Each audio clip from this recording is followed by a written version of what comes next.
We're coming off a low base where recession risk is starting to accelerate, but still seems to be well and truly out on the horizon, which seems at odds with the way you're talking about the pricing of risk right now. Yeah, I think the most evident place where you can see recession risk price is credit.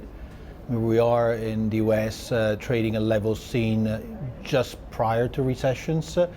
We think that is largely to do with what is going on in one sector of the economy, energy and mining. Plus, there are a lot of idiosyncratic factors that have hit particularly the US high yield market over last year.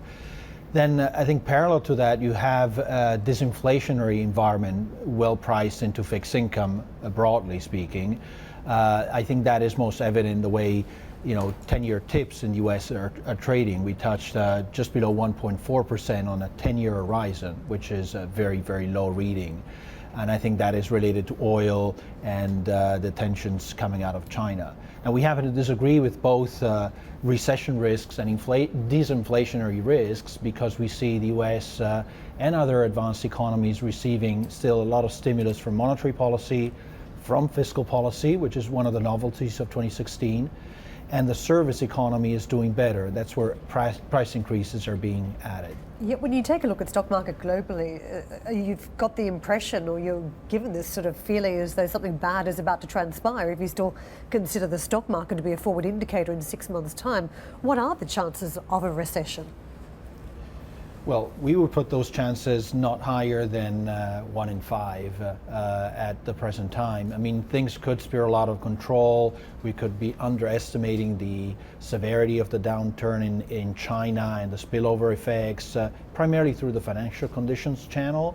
But if you do macro analysis, if you look at hard numbers, the pass-through from China to the rest of the world is limited.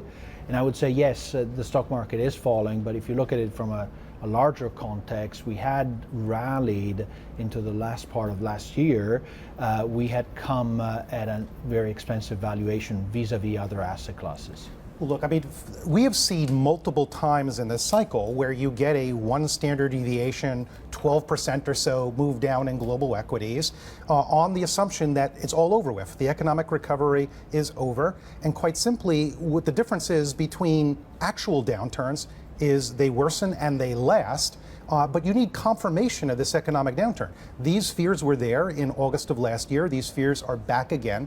And we have to see the proof actually proven that there is an economic downturn here. And I think you have an inventory correction in the United States, which is weakening manufacturing. That's having every bit as much impact as we've seen in the loss of exports from a strong dollar.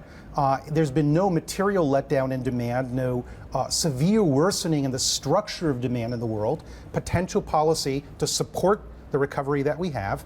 And with all of this, you get a recovery, as we did last fall.